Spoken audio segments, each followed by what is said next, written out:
following is a special presentation of Sports Illustrated and the Time Warner Sports Production Group.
In a year of winners and record breakers, 1992 also had its share of newsmakers.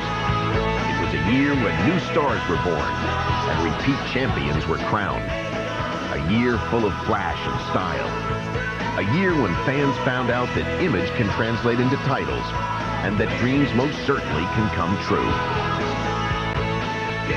So join us as Sports Illustrated presents The Year in Sports 1992.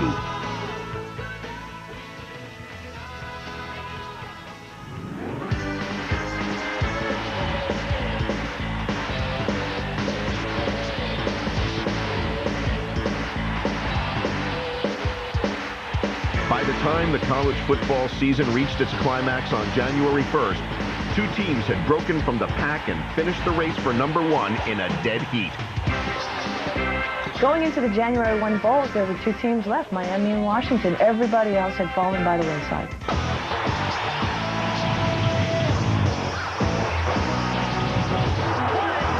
He will go all the way. 90 yards. Great catch on the sideline from Mario Bailey. Holy cow. Washington and Miami, both undefeated in 12 games. Two teams that staked an equal claim for the national championship with equally impressive wins on New Year's Day. Washington's performance in the Rose Bowl really was sort of like a parade. It was a procession to the national championship. Touchdown, Mario Bailey. In the Orange Bowl, there was no way Miami was going to lose that game. Touchdown, Miami. I think if Miami and Washington had played, it would have been very close, and ultimately Miami would have outscored Washington. They would give some NFL teams a very good game.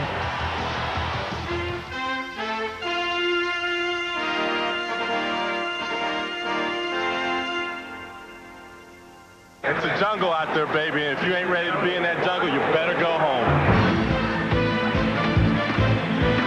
It's a contact sport, it's a hidden game, and it starts right here. We're doing the hit play.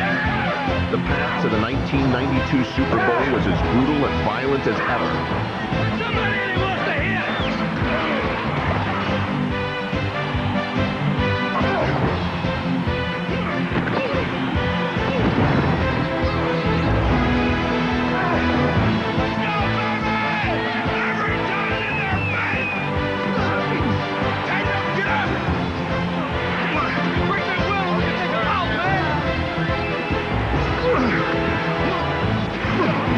But amid the chaos and frenzy, a graceful beauty and elegance also took flight. Martin makes the catch. Holy cow. What a grab. It's Mike. Touchdown. Touchdown. Touchdown. Yes.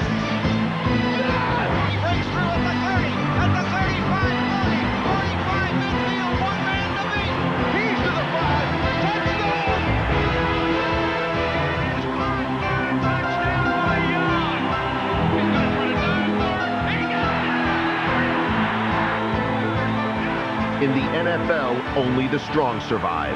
And in the 1992 postseason, the AFC's strongest team was the Buffalo Bills. Lets it go long down the field, and it is taken by Watson at the 30, at the 20, at the 10, at the 5. He backs in, doing a dance for a touchdown. When you think of football and you think of the Buffalo Bills, you think of a wide open spread team that loves to have fun and loves to show it. Hurry it up, hurry it up, hurry it up. Dropping back against the zone, he throws Thurman Thomas. The name of the game in football right now is killing the quarterback, disrupting the quarterback. Perhaps then it was fitting that in the AFC Championship game, it was defense that took the Bills to the Super Bowl. Yes.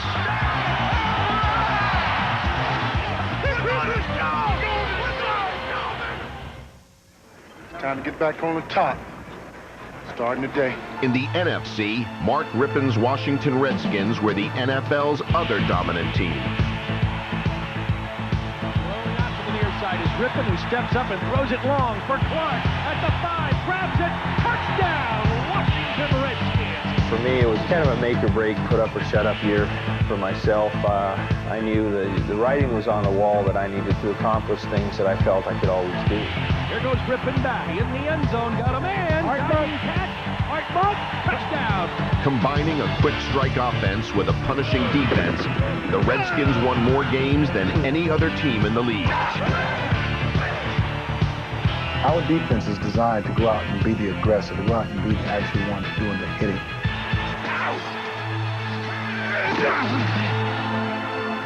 Washington's domination was in force in the playoffs. And after annihilating both the Atlanta Falcons and the Detroit Lions, the Redskins were poised for their 4th trip to the Super Bowl in the last 10 seasons. It's time for Super Bowl 26. After 2 weeks of gassing about football, we finally get to play some football. Let's get to it. We're going to make history today. This is for real. Who we playing tomorrow? Nobody. This is it. I think the Redskins were the most focused team I'd ever seen going into a Super Bowl. Nothing else mattered except winning. Endorsements didn't matter. Money didn't matter. Nothing mattered. All they wanted to do was win. The Bills just seemed to be a more divided group. And I think that showed a lot when Thurman Thomas comes up and can't even find his helmet for the first 2 plays of the game. It was just, to me, not to be for the Bills. We felt like the only way that we could make a difference in this game was to get to the quarterback. If you got there a hair late, at least knock him down and have him start looking over his shoulder and looking around to see where the rush was coming from. For 60 minutes, the Redskins were relentless.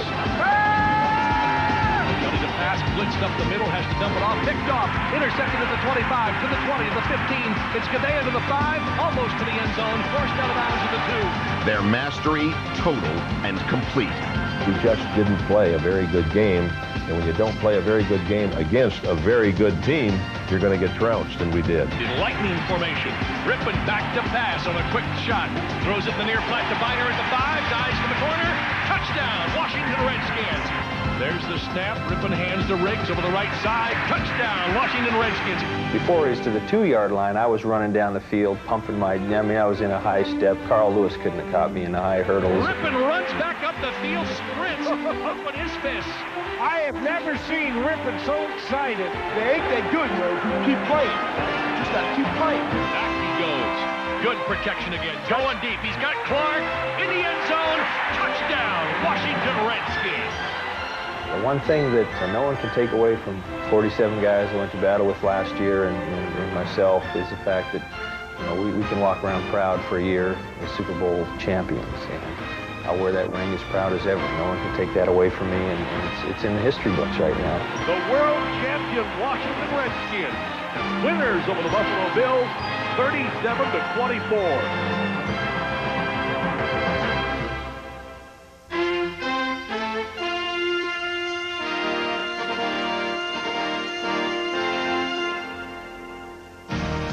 1992 was an Olympic year, and in February, the Winter Games came to Albertville, France.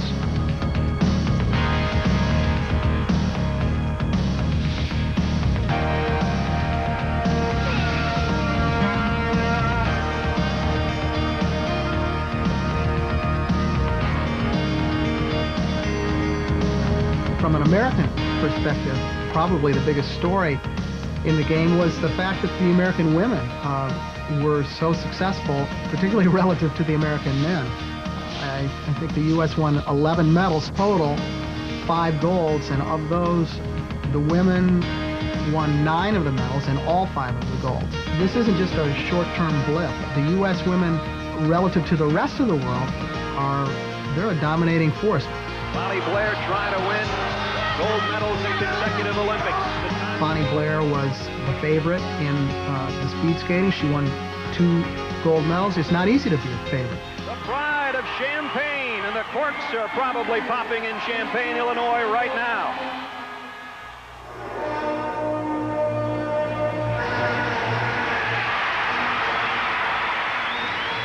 Perhaps the most recognizable American face in Albertville belonged to one of our most surprising gold medalists, figure skater Kristi Yamaguchi.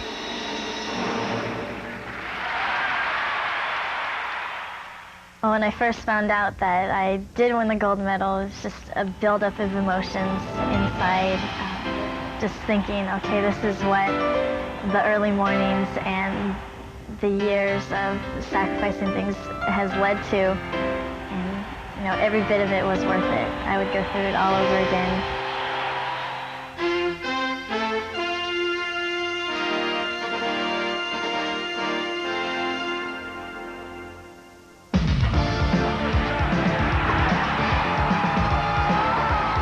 In college basketball, the cry could be heard in arenas all over the country. This was a season to remember.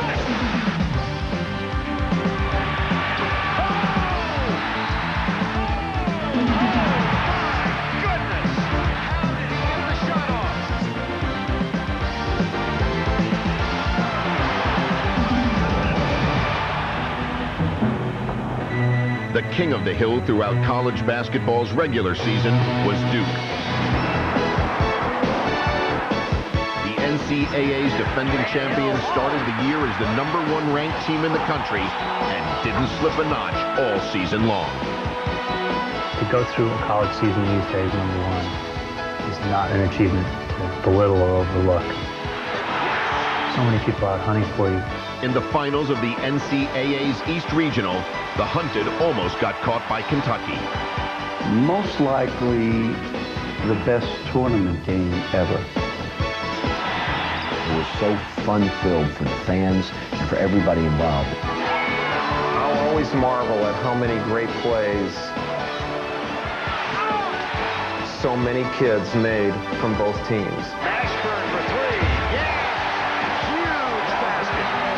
The entertainment value was just unbelievable. Back and forth the two teams went, through 40 minutes of regulation, then into overtime, where Duke clung to a 1-point lead with just seconds to play.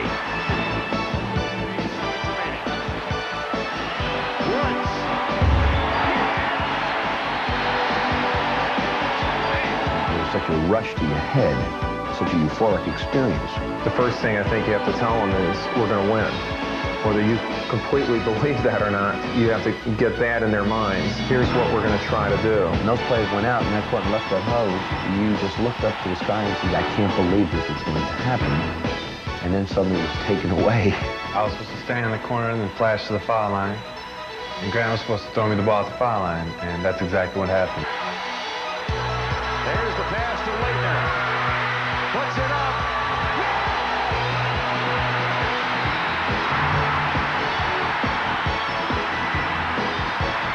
Christian Leitner's turnaround jumper had kept Duke's championship hopes alive.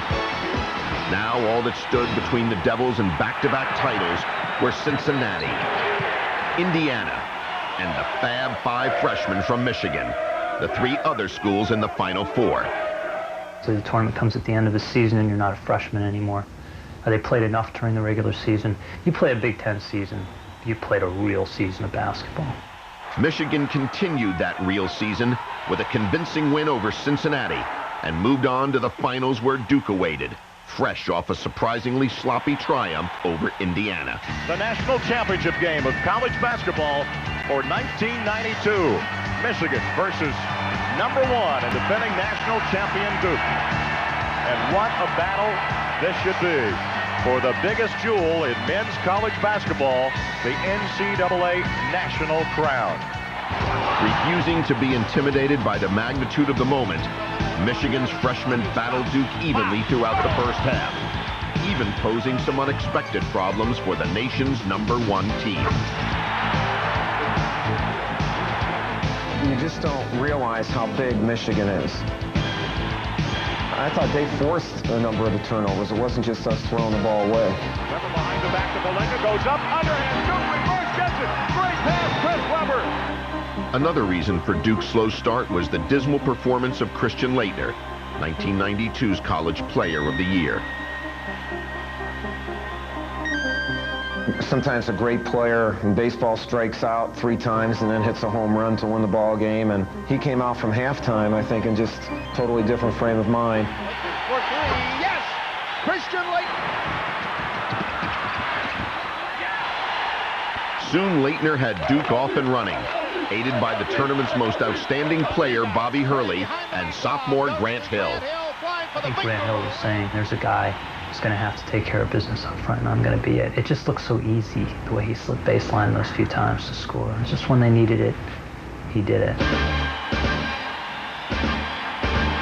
Hill put a cap on Duke's explosive second half as the Devils successfully defended their NCAA title with a 71-51 win over Michigan.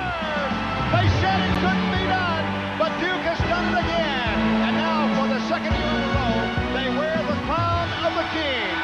To go wire to wire, #1, and really have 4 tough games in a row to end the NCAA tournament. It wasn't anything that was given to us. Our guys went out and earned it.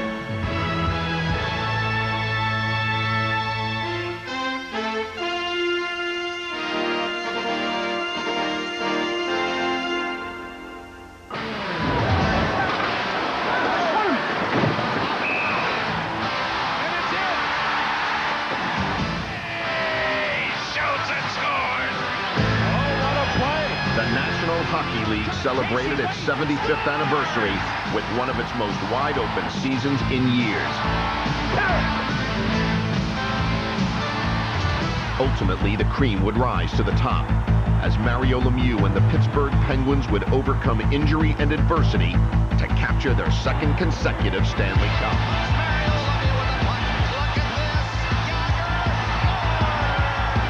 We had the type of team that we could skate with anybody. Lemieux takes the puck into Chicago and makes a move on screen. Move the puck with anybody. Big youngster, look at the moves, cuts in, it completes the plans. Take the body, play tough. This team is very tough to beat. Tough to beat and even tougher to intimidate. On their run to the Cup, the Penguins stared down first-round elimination, coming from behind to beat the Washington Capitals. Then early in the next series against the Rangers, Lemieux went out with a broken hand. I knew right away that I was not going to go on in that series, and it was going to take a while before I could come back and help the team. Once more, an opponent had Pittsburgh in trouble, but the Penguins came through again, and in the process enjoyed the emergence of a new star, Jaromir Jagr. We knew he was going to make a great play, and we made it look so easy, but you know, when you're a great player, you make it look easy sometimes. Lemieux himself made things look easy when he returned to action as the Penguins beat the Boston Bruins, before going on to sweep the Chicago Blackhawks to win their second straight Stanley Cup.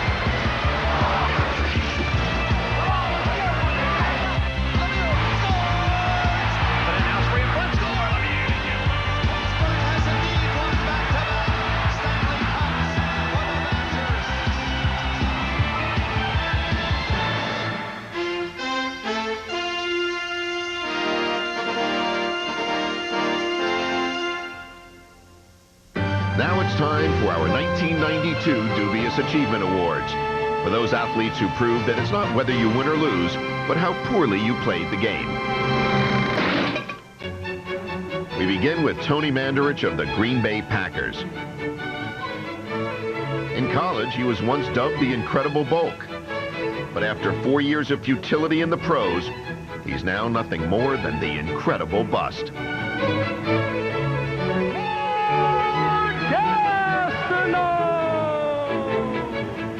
This former New York Jet gets his award for discovering it's a lot more fun to hit quarterbacks than it is to hit the canvas. Hitting a Little League low was the Philippine team, who ripped its way to a world championship, only to have it stripped away for using ineligible players. An award for spending the most for the least goes to the Red Sox, the Dodgers, and the Mets. 3 teams that dished out big bucks for players who were big disappointments. Postseason honors are proudly awarded to the U.S. Marines, who are still looking for a few good men who know a flag that's right side up from one that's upside down. Our final award goes to Dan O'Brien.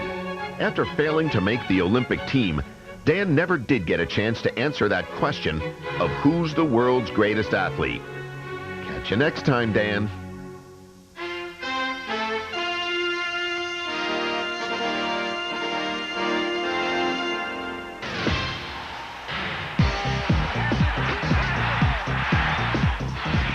In 1992, the NBA gave us more of what we've come to expect from the world's greatest athletes.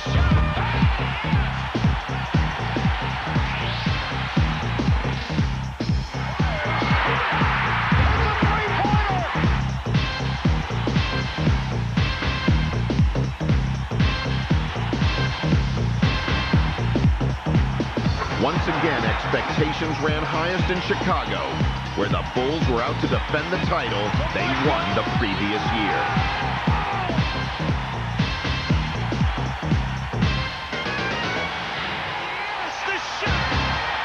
With Michael Jordan again being named the league's MVP, the Bulls breezed through the season with the NBA's best record. But the playoffs were tougher, especially Chicago's second-round matchup with Pat Riley and the New York Knicks. The way to beat the Bulls was to pound them and hope that they would come apart.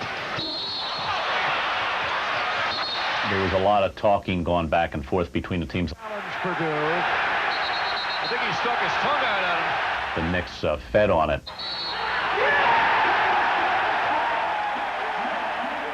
A lot of it was born out of emotion and hunger, and the other half of it was born out of the fact that I don't think Chicago respected us at all.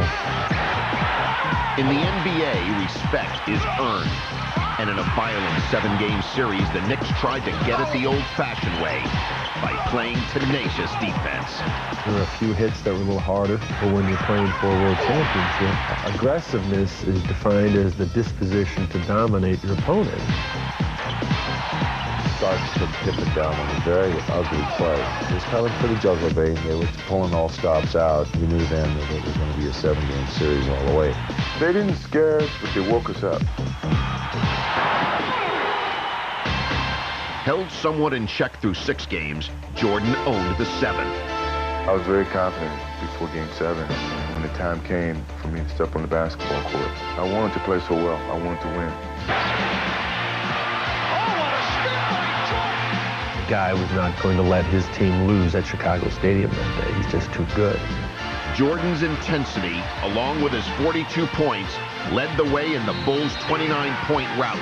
And with New York vanquished, Chicago eventually moved on to the finals. Game 1 of the NBA Finals is between the Portland Trail Blazers and your Chicago Bulls. What time is it?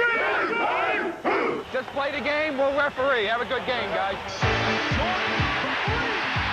First one went down, and the second one, I said, just a tough shot. That went down. Jordan again from three-point land. After he hit his 4th or 5th or 6th one in a row, looks over at Magic Johnson, who's doing the commentary, and shrugs his shoulders and go, I don't know what's going on either. Jordan's incredible run of 6 straight three-pointers keyed Chicago's Game 1 win. I'm not sure if Danny has tipping off the box.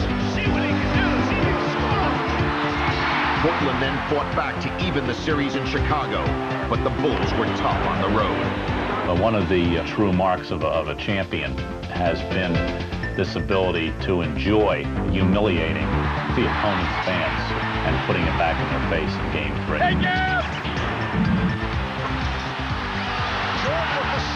the Bulls won twice in Portland. Locked out, locked out. Even overcoming a Jordan injury to emerge with a win in Game 5.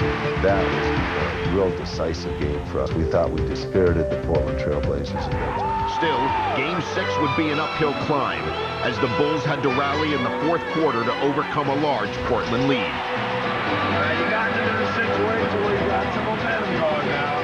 Just keep playing hard. Playing for the title in front of their home crowd, the Bulls followed the lead of seldom-used Bobby Hansen to give them the momentum they needed to win the title once again.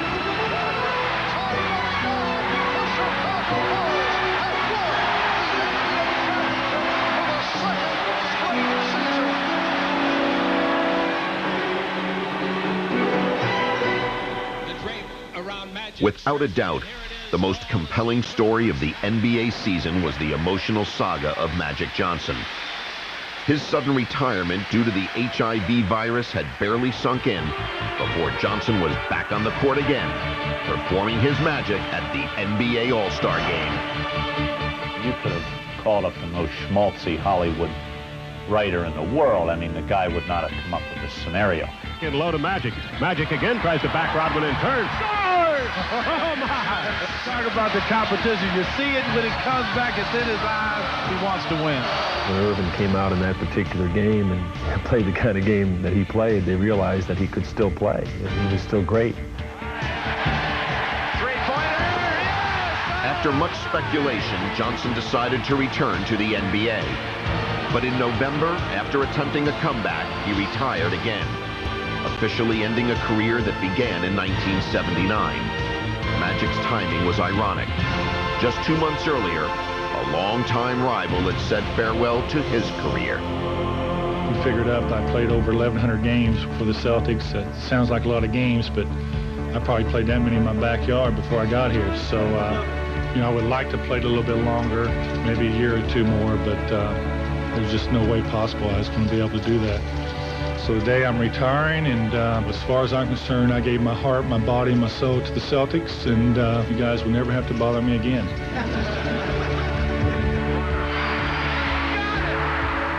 For 13 seasons, Larry Bird was the Boston Celtics' conscience and savior. A 3-time world champion, a 3-time league MVP, perhaps the purest player the game has ever known. The competition, night in, night out. It was not a better feeling than going out there and playing against some of the best basketball players in the world and going home feeling like you did your job that night. I played basketball one way, and that was as hard as I possibly could. For some reason, inside my body, I don't know what would happen, but I go to the next level. I could take my game to the next level just off the roar of the crowd. And I've done it numerous of times in the Garden. That's why I used to go to them a lot and say, hey, let's get it fired up in here. Because I knew once I got out there, my game would go to the next level.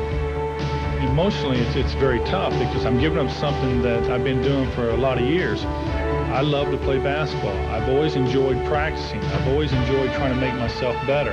If I had a healthy back right now, I'd play for nothing.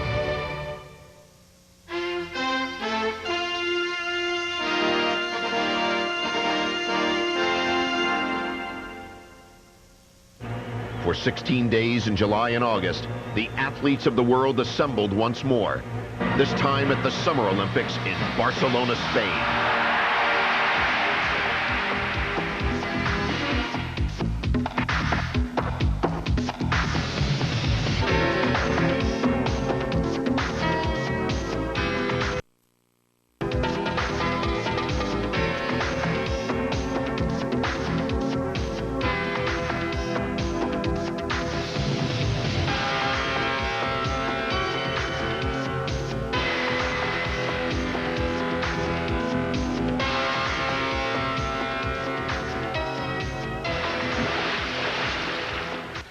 Even with all the great stars, most of the world still focus its attention on the Dream Team. USA Basketball's unparalleled collection of NBA stars that punished its opponents on the way to the most expected gold medal of the games. The Dream Team is I think, undoubtedly the best assemblage of talent that there has ever been. I don't think we'll see a team nearly like that again, and maybe for the rest of the basketball world, it's a good thing. There were, of course, other exceptional athletes competing and winning in Barcelona, like America's Gail Devers, the women's 100-meter champion. I had no idea where I even was in the race. I didn't know if I was first or last. We look at the replay screen, we still can't tell. They show the photo finish, we still can't tell. The United States displayed its track and field dominance with stirring performances throughout the Olympics.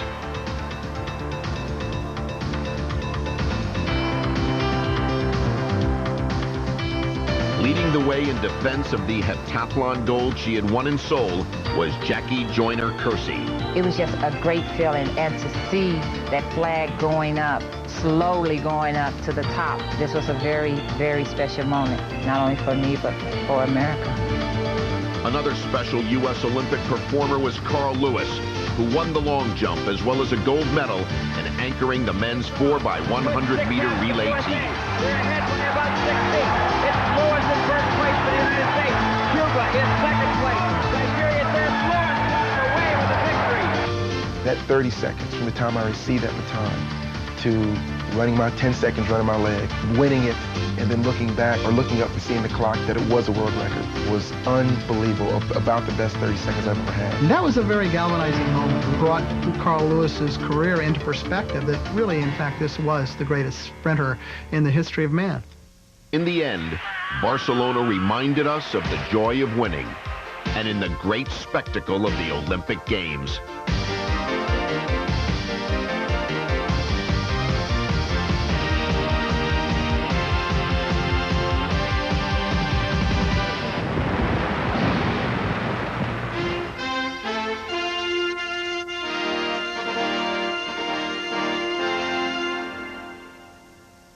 As 1992 dawned, Mike Tyson was still the most feared heavyweight in the world.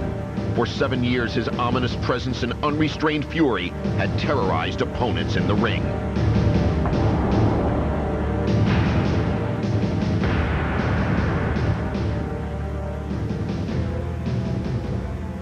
But on February 10th, Mike Tyson was convicted of rape and in March sentenced to 6 years in jail, leaving boxing fans to ponder whether or not Tyson will ever fight again. Still, even without Mike, 1992 was an exciting year in boxing. I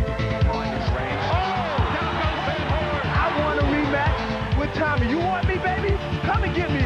I want you. I want you. The doctor looking at him. He's a dead man. You might tell the black folks in South Africa what to say and when to say it, but you don't tell me what to say and when to say it.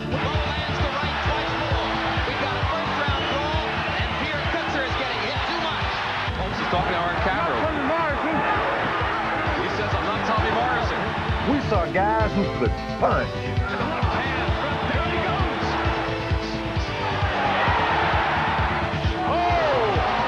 Hooper goes down. And Mike White goes down. Right hand to the body. Braddock in trouble. Second knockdown of round 2. And we saw some fights that were a lot closer than we would have liked. Don't stand right in front of the guy. Jimmy Williams is right. Both eyes are closing on Foreman. Stewart's got a big chance here now. Alex Stewart could punch. Gave me a nosebleed. You don't like that at my age. Another right hand and another knockdown.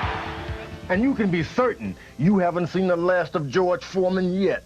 in 1992, fans saw 3 fighters who are among boxing's elite. There are no frills with Terry Norris. He's in there to beat you and beat you just as quickly as he can. Overhand right. Taylor wobbly. Norris with another solid right. Meldrick is woozy on the ropes. Second knockdown. Here comes Terry Norris to try to finish him off. He's very close to stopping it, and there it is. Terry Norris's domination of Meldrick Taylor and Julio Cesar Chavez's systematic destruction of Hector Macho Camacho were 2 of the most impressive boxing performances of the year. And still champion Julio Cesar Chavez. But the fighter of the year was undoubtedly Riddick Bowe. His dramatic win over a courageous Evander Holyfield was one for the record books. turned and both stunts him with an uppercut. And just like that, the champion struggles to stay on his feet. What a heart by Holyfield. He's going to stay on his feet. He's hanging in there. Look at Holyfield. What a warrior. Reversing the tide of the battle. The champion now has Bo wobbling. Oh, Holyfield in serious trouble now. Bowler's got to be cool trying to finish him, though. There's the uppercut again. The mouthpiece is out of Holyfield's mouth. And he's going to go down. New heavyweight champion of the world, Riddick.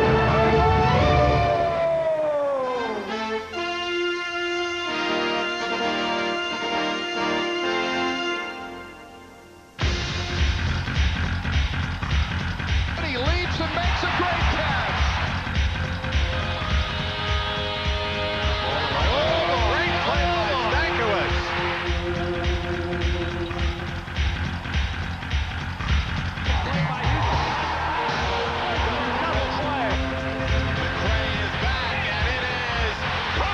And on one hop, there's the Wizard.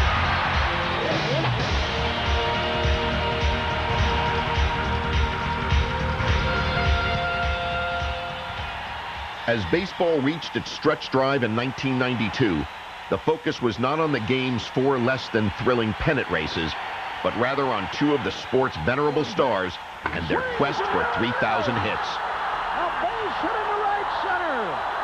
The first to reach the milestone was Robin Yount. For Robin. He got it. It's a hit. Then came George Brett, who reached his goal in the final week of a season that really came alive in the playoffs. And his teammates having surrounded The Toronto Blue Jays took on the Oakland A's in the American League Championship Series, where Oakland managed to surprise the Jays by coming away with a split of the Sky Dome.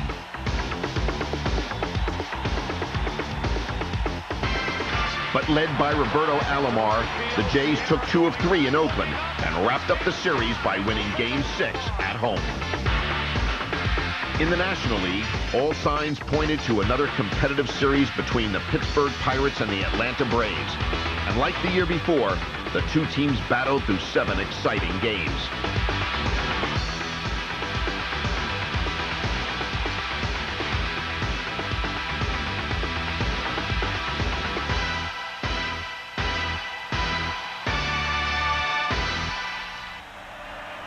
The climax to the series came in the bottom of the 9th of Game 7, when the Braves rallied from 2 runs down, and in the process created an unlikely hero.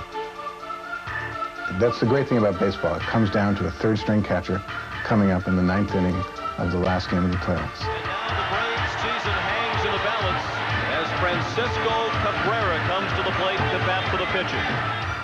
Nobody ever heard of Frankie Cabrera. Now the 2-1. Line drive. Just as he scored the tying run. Free to the plate. And he is safe. Safe at the plate. The Braves go to the World Series.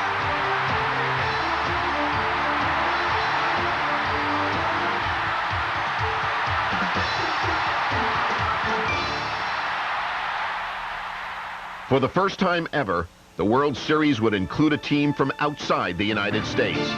The ultimate in America's game had crossed the border. Berryhill, the deep drive to right. On the way to the wall, win, can't forget about it. Here comes Alomar. Berryhill the smokes, and he is Game 2 was going to the Braves. They led 4-3 in the 9th, when Jeff Reardon came on to finish off the Jays and Ed Sprague. I was happy that Cedar went to me in that situation, showed some confidence in me. I got the pitch I was looking for. well hit to left field. To the wall, Deion Sanders. Home run, Ed Sprague. Off the Jays' 5-4 comeback win in Game 2, the teams moved indoors to Toronto Sky Dome, which became the scene of one of the greatest catches in World Series history. Well hit to center field. Devon White racing back to the warning track. Great pitch up against the wall. And the runners passed each other. Pendleton went by Sanders. He has already been called out. Now they have Sanders in a rundown with a chance for a triple play. Gruber did not get it. don't have to go black and white film anymore to find the greatest catch in World Series history. It's in color, and Diehl made it. Devon White's catch did what Mays' catch did in the 54 series. Mays stopped the Indians with that one catch in 54, and Devon White may have stopped the Braves from coming back. Game 3 went to the Jays, who won it with a run off Jeff Reardon in the ninth. Toronto took Game 4 as well, but lost Game 5. So the Jays had to go back to Atlanta after missing an opportunity to win the series at home.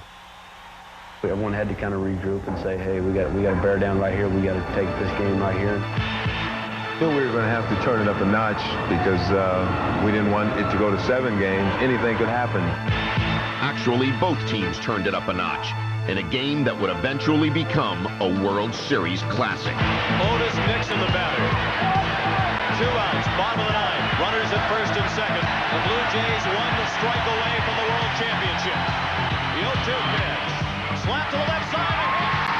Rogers being waved in. Maldonado's throw is over everything. It's a tie ball game. The place was alive.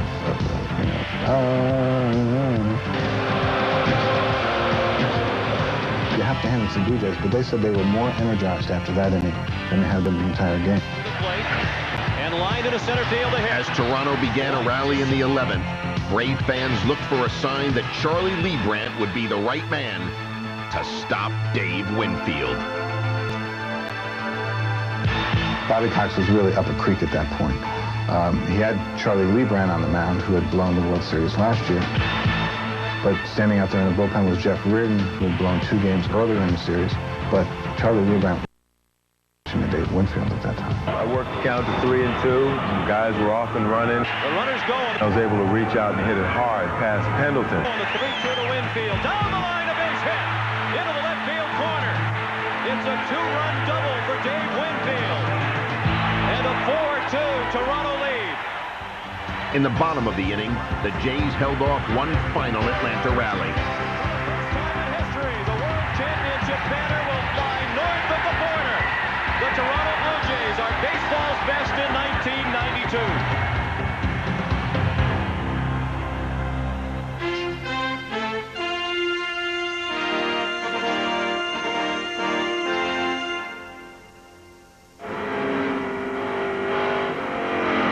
It's no accident that 1992 also had its share of forgettable moments.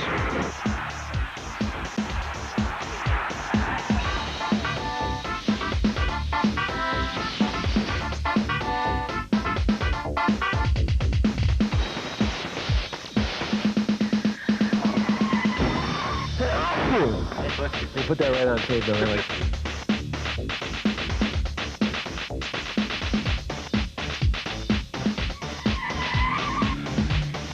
Awful.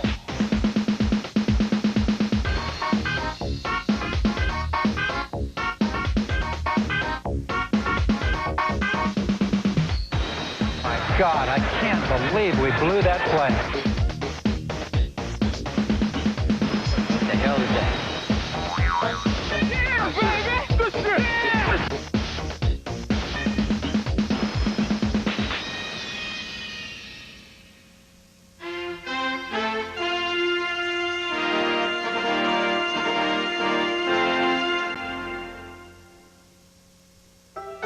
'92 was a year of personal triumph for many of sports' most recognizable champions.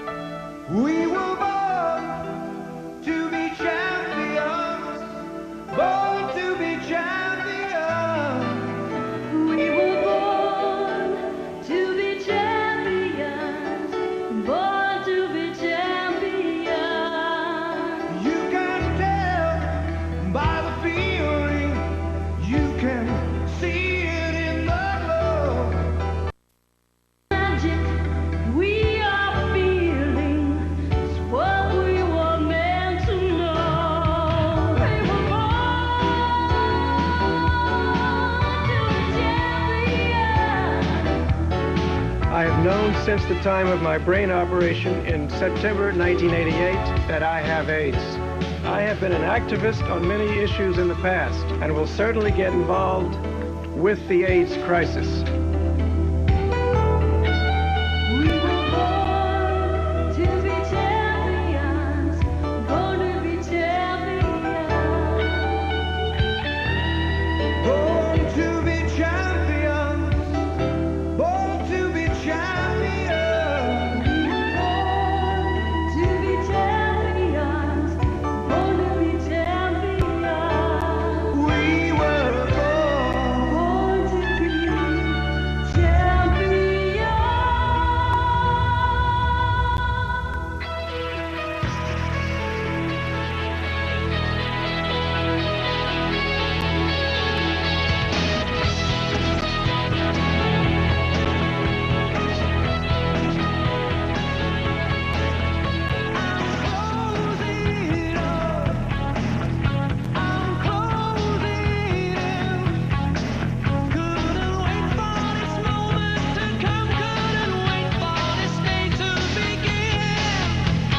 This has been a presentation of HBO Sports, a division of Time Warner Entertainment.